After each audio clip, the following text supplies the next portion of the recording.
Chers amis, bonjour. Nous sommes le mercredi 1er juin 2022, il est 8h30. Quelques news de l'Arménie, de l'Artsakh et de la diaspora arménienne. Tout d'abord, je salue encore, vous êtes très très nombreux à suivre mes vidéos quotidiennes. Voilà, merci à vous tous. Merci aussi aux fidèles, aux plus fidèles. Bon, Rostov Iliozer, mais il y en a Takouidjan, il faut que j'en cite des dizaines et des dizaines. Et Michel Konalian, qui est, enfin, qui est en Arménie, qui est en Arménie, comme beaucoup d'autres d'ailleurs, qu'on connaît. Bravo à eux, bravo à Michel Konalian. Donc c'est bien d'aller en Arménie, dépenser son argent, c'est que profiter du tourisme en Arménie et faire florir l'économie de l'Arménie. Donc c'est le rôle de chaque Arménien de se rendre en Arménie pour prendre plaisir d'abord, bien sûr, nul n'est forcé. L'Arménie est un pays très très agréable pour le tourisme et puis en plus pour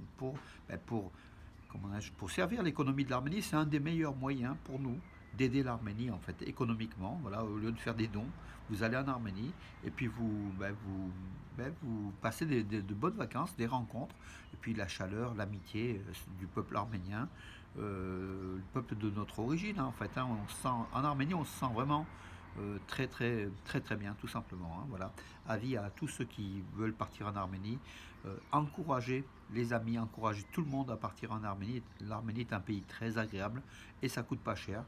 Allez-y mes amis, donc c'est un des seuls moyens, un des moyens les plus importants pour nous d'aider l'Arménie, l'économie de l'Arménie, l'armée et tout le reste, parce qu'en fait l'argent est quand même est diffusé dans l'économie arménienne.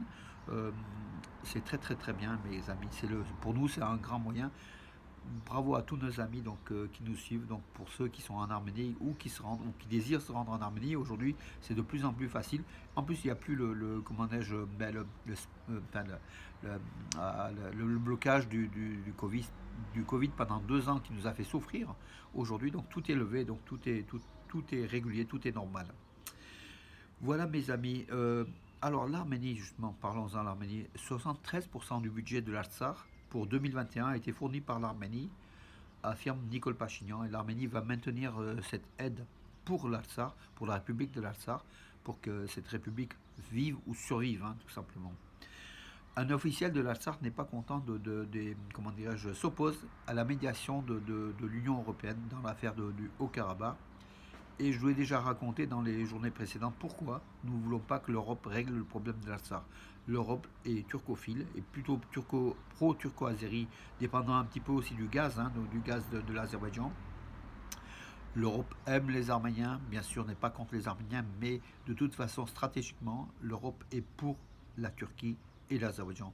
Voilà pourquoi donc les officiels, enfin quelques membres, enfin je pense que même tout le monde en Artsakh ne veut pas d'une résolution à l'européenne de la question de l'Artsakh. C'est le groupe de Minsk de l'OSCE avec la Russie, avec les États-Unis, avec la France qui doivent régler le problème de l'Artsakh et pas l'Europe tout simplement.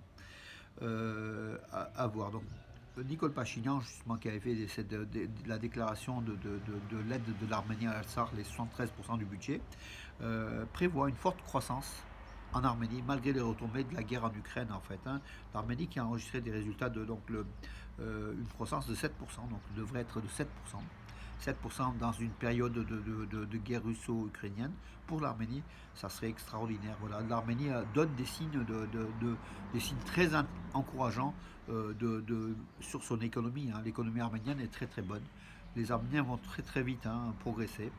Voilà, et on encourage cette économie. Et tout à l'heure, justement, j'ai dit le tourisme en Arménie. Le tourisme contribue aussi à cette économie, en partie assez. Oui, c'est important, c'est de plus en plus important. Allez-y en Arménie pour relever ce taux de croissance de l'économie arménienne, de faire vivre nos compatriotes en Arménie en les rencontrant sur place, en allant au restaurant, en visitant les musées, sur des lieux touristiques qui sont énormes, les églises, nos superbes églises. L'Arménie, c'est une terre de culture, de patrimoine. Il y a vraiment, enfin moi j'ai été combien 30-40 fois. J'ai pas tout fait l'Arménie, il me reste encore le trois quarts de l'Arménie à redécouvrir mes amis, pour vous dire que l'Arménie est un petit pays, mais il y a beaucoup de choses intéressantes à voir et il faut au moins une vie pour voir tout ce qu'on peut voir donc en Arménie et puis en Artsakh aussi. On a eu la chance nous d'aller plusieurs fois en Artsakh. C'est énorme, c'est extraordinaire, il faut y aller mes amis. Le président arménien a rencontré hier donc la présidente de Géorgie Bien sûr, les relations sont chaleureuses entre Tbilissi et Erevan, malgré que Tbilissi ait des relations chaleureuses aussi avec Bakou et Ankara. Euh, mais, mais bon, le courant passe entre cette nouvelle présidente de Géorgie, hein, Salomé Zarabichvili, qui est native de Paris et qui rencontrait la famille Aznavour, qui est proche des Arméniens.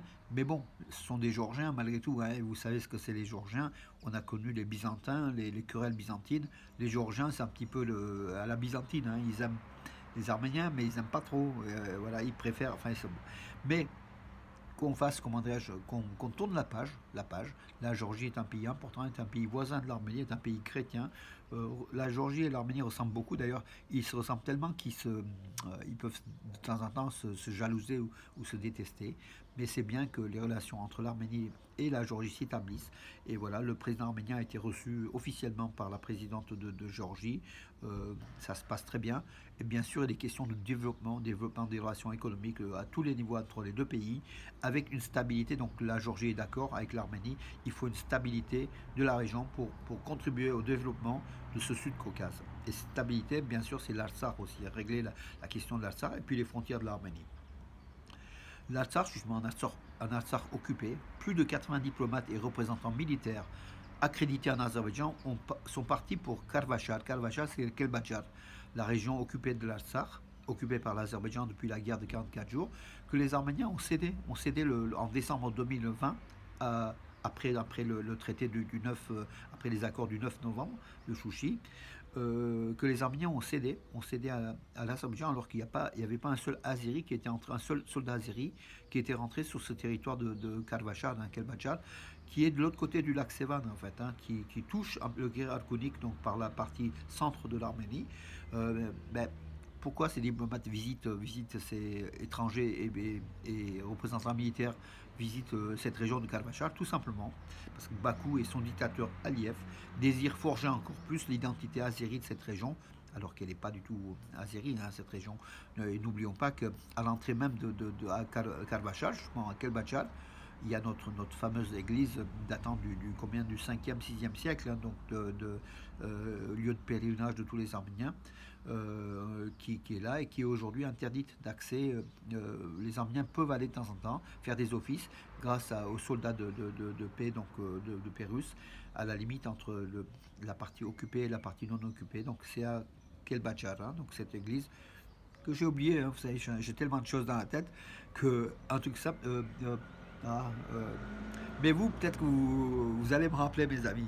C'est le nom de cette église qui est très connue, hein, d'ailleurs, on voyait régulièrement, en fait, hein, dans les.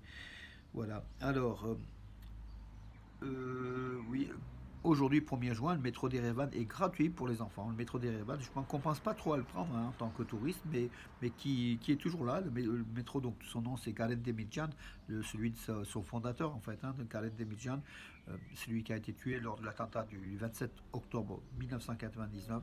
Peut-être il y aura des révélations là-dessus, hein, sur ce crime du Parlement arménien qui a décapité l'Arménie avec Sparabet, Vasquez Sarkisian, Karen Demircan, qui était le président du Parlement, qui a beaucoup fait pour l'Arménie quand il était au Politburo, hein, à Moscou, donc au niveau de l'Union soviétique, et qui a été, voilà, et ce métro, c'est le métro Karen Demircan, hein, le métro d'Erevan. Aujourd'hui, les enfants, donc c'est gratuit pour les enfants. Et puis la direction du métro fait aussi comment fait quelques événements destinés aux enfants. Je pense c'est très très bien de s'investir autant. Voilà. Oui, la dette publique de l'Arménie a augmenté de 6,4% en 2020, c'est ce qu'affirme le vice-ministre de l'économie, hein, donc voilà. Euh, alors le chiffre, vous savez, en 2021, cette dette s'élevait à 4 billions 430 milliards de drams à la fin de l'année 2000. C'est Tigran Ratchadorian, hein, qui l'a annoncé. C'est le ministre des Finances, hein. Voilà, donc l'Arménie qui s'endette un petit peu plus, hein, donc, mais la reprise économique peut-être que va contribuer aussi au fait que, et puis la guerre, hein, il y a eu la guerre, peut-être la reprise économique va faire en sorte que l'Arménie puisse rembourser cette dette de l'État rapidement et que l'Arménie se retrouve. Et puis mes amis, finissons par une petite nouvelle du sport, donc voilà, Henrik Mkhitaryan, notre héros national, donc qui voulait quitter Rome, l'AS Rome, il est libre. Donc logiquement, il a quitté comment dirais-je, Rome, et il est bien sûr contacté officiellement par l'Inter de Milan, vice-champion d'Italie. L'Inter de Milan, hein, donc un club très très prestigieux, plus que l'AS Rome. L'AS Rome fait tout, les dirigeants de l'AS Rome font tout pour le retenir, notamment José Mourinho, son entraîneur, hein, donc voilà, et dont Heno a salué, hein, pour la victoire de la Coupe de Conference League. Donc Heno a joué 16 minutes avant d'être blessé, mais en tout cas, il est champion d'Europe, hein, au niveau de cette coupe, les vainqueurs de cette coupe, donc UEFA Conference League. Euh, Heno veut quitter donc l'AS Rome. Le Rome détient. Dans les jours qui viennent, on verra donc quel club sera, comment dirais-je, sera le futur club de Henrik. Il y a fort à parier que c'est l'Inter de Milan, hein, de toute façon. Voilà, voilà. Et puis l'Union, enfin la Fédération internationale de boxe et la Fédération européenne de boxe a salué donc l'Arménie, Yerevan, pour l'organisation des championnats d'Europe de boxe qui sont déroulés du 21 mai au 30 mai à Yerevan, justement au Hamadir, Karen Demirjan, une nouvelle fois, donc une construction due à Karen Demirjan à Yerevan. L'Arménie qui a superbement organisé ces championnats d'Europe de boxe. Comme je vous l'ai déjà dit, l'Arménie sait organiser des événements vraiment à la perfection, et ça a redonné de la valeur à la boxe, voilà, grâce à l'Arménie qui organise au niveau mondial ou européen donc des compétitions. Je regarde, oui, s'il y a une ou deux petites nouvelles, mes amis. Ben, je crois qu'aujourd'hui, je vais vous laisser tranquille. Voilà.